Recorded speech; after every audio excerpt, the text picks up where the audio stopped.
Like کریں، subscribe کریں اور بیل آئیکن کو ضرور دبائیں تاکہ آنے والے ویڈیوز اب تک سب سے پہلے پہنچے۔ اب آج جو بات مجھے آپ کو بتانی ہے وہ یہ ہے کہ قبرستان میں جا کر کے ہمیں کون سے عمل کرنے چاہیے اور کن اعمال کا فائدہ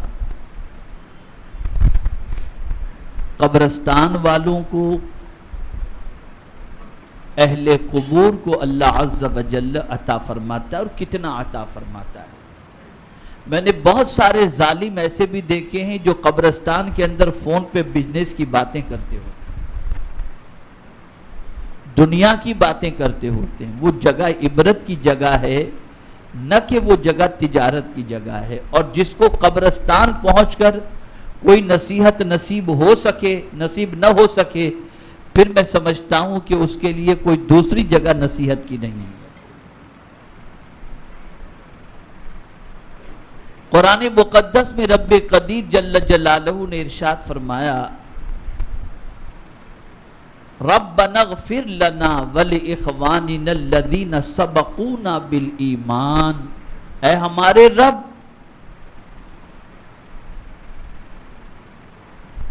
ہمیں بھی بخش دے اور ہم سے پہلے جو ایمان والے اس دنیا سے کچھ کر گئے ان کی بھی مغفرت فرما۔ یہاں سے یہ بات سمجھ میں آئی کہ مغفرت کی دعا مرنے والے کے لیے کرنا اور اس کی بخشش کی دعا کرنا یہ قرآن مقدس سے ثابت ہے۔ اس لیے ہر مسلمان کو چاہیے کہ اپنے مرحومین کے لیے اور سارے مومنین کے لیے سب سے پہلے جو دعا کرنی ہے وہ دعا یہ کرنی ہے کہ اے اللہ ہماری بھی مغفرت فرما، صاحب قبر کی بھی مغفرت فرما اور سارے مومنین کی مغفرت فرما۔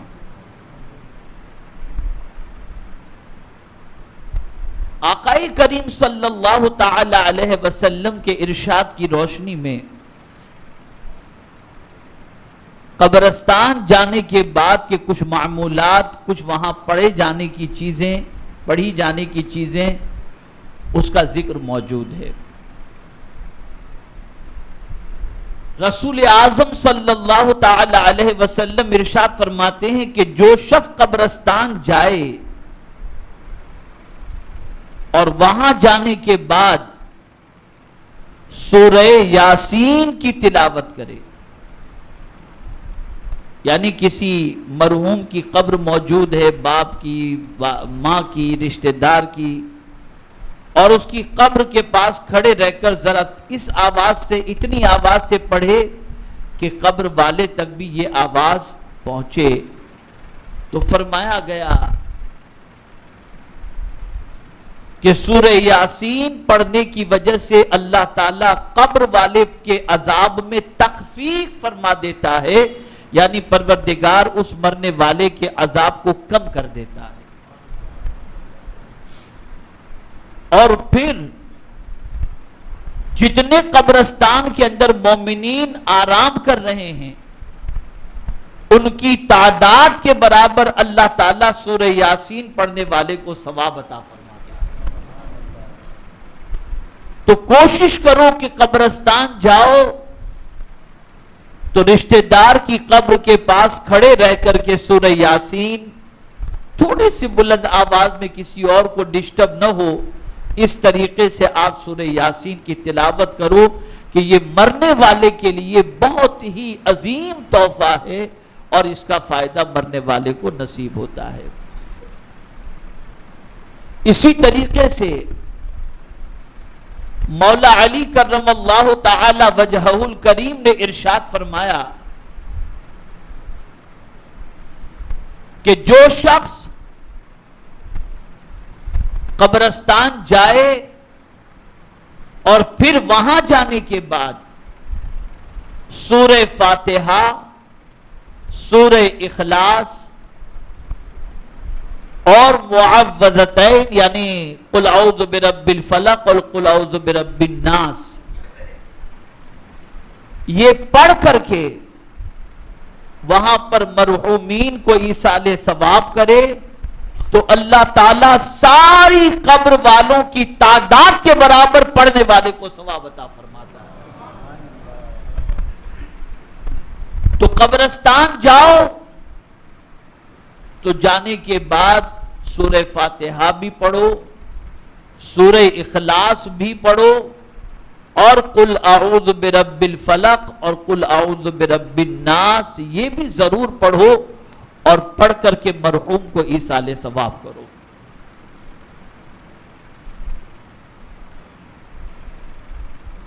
صحابہ کرام علیہم الرضوان کا معمول کیا تھا؟ تو صحابہ کرام علیہم الرضوان جب قبرستان جاتے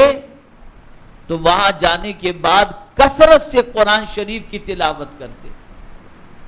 اور یہ بات یاد رکھیں، قرآن مقدس اللہ کی وہ کتاب ہے کہ جس کے ثواب اور جس کی برکتوں کا کوئی احاطہ کر ہی نہیں سکتا، اور جب قرآن مقدس مردے کی قبر کے سامنے پڑھا جاتا ہے قبرستان کے اندر، تو میرے پیارے آقا صلی اللہ علیہ وسلم کے پیارے دیوانوں اسے قبر کے اندر راحت نصیب ہوتی ہے۔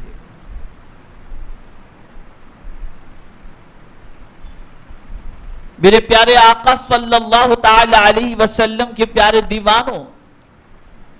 اسی طریقے سے حضرت امام احمد ابن حنبل رضی اللہ المولا تبارک و تعالی عنہ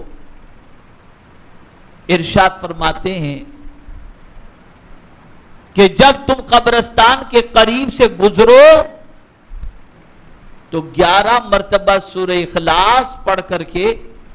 مومنین کی روحوں کو ایصال ثواب کرو، اس لیے کہ اگر کوئی شخص سورہ اخلاص 11 مرتبہ پڑھ کر مرحومین کو ایصال ثواب کرے تو اللہ تعالیٰ اس کی برکت سے جو مومن قبر کے اندر آرام کر رہا ہے اگر گنہگار تھا تو سورہ اخلاص کی برکت سے اللہ اسے معاف فرما دیتا ہے، اس کے عذاب میں تخفیف فرما دیتا ہے، اور سورہ اخلاص کی برکت سے اللہ رب العزت جل جلالہ اس کو جنت کا مزدہ جاں فضا عطا فرما دیتا ہے۔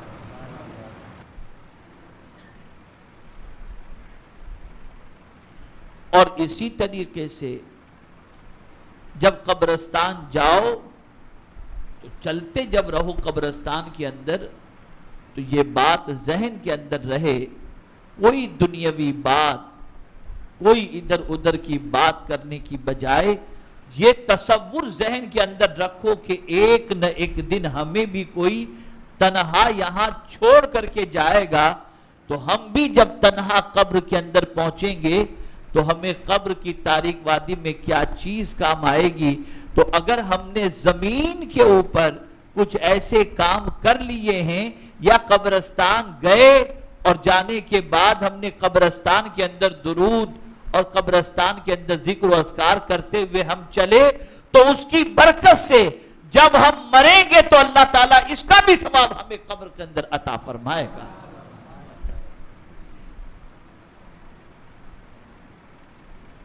آقا کریم صلی اللہ علیہ وسلم نے یہ نہیں فرمایا کہ آپ خالی اپنے مرحوم کو ایصال ثواب کرو۔ بہت سارے لوگ جاتے ہیں، والد کی قبر پر کھڑے ہو گئے اور وہاں کھڑے رہ کر یاسین شریف پڑھی اور اپنے والد کو ایصال ثواب کیا اور نکل پڑے۔ نہیں، آپ وسعت لائیے، اور جب ایصال ثواب کریں تو آقا کریم صلی اللہ علیہ وسلم کی روح پاک کو نذر کرتے ہوئے، صحابہ تابعین سب کی روح پاک کو نذر کرتے ہوئے اپنے رشتہ دار کو اس کی روح پاک کو ایصال ثواب کریں، اور اس کے بعد جتنے بھی قبرستان کے اندر مومنین آرام کر رہے ہیں سب کی روح کو ایصال ثواب کیجئے۔ اب اس کا فائدہ سماعت فرمائیں۔ آقا کریم صلی اللہ علیہ وسلم ارشاد فرماتے ہیں، میری امت کے بہت سارے لوگ قبر میں جب داخل ہوں گے تو گنہگار ہو کر داخل ہوں گے۔ قبر میں جب داخل ہوں گے تو گنہگار ہو کر، آپ دیکھتے ہیں بہت سارے انسان زندگی میں گناہ کرتے رہتے ہیں، اور ان کی روح پرواز کر جاتی ہے اور پھر انہیں قبر میں اتارا جاتا ہے تو لوگ کہتے ہیں یار ایک بڑا گنہگار آدمی تھا گیا اس دنیا سے. تو قبر میں داخل ہوں گے سرکار صلی اللہ علیہ وسلم فرماتے ہیں کہ قبر میں جب داخل ہوں گے تو گنہگار ہو کر، لیکن قبر سے جب اٹھائے جائیں گے تو پاک اور صاف ستھرے ہو کر. پوچھا گیا وہ کیسے؟ تو آقا کریم صلی اللہ علیہ وسلم ارشاد فرماتے ہیں کہ جب وہ قبر میں گئے تھے تو گنہگار تھے، لیکن پھر میری امت کے مومنین نے ایصال ثواب کیا تو اللہ نے ان کے گناہوں کو معاف فرما دیا. تو گئے تھے گنہگار بن کر، اب اٹھائے جا رہے ہیں بخشش کے پروانے کے ساتھ. تو کبھی خود کے رشتہ داروں کو ہی ایصال ثواب نہ کریں، سارے مومنین کی روح پاک کو ایصال ثواب کرنے کی کوشش کریں.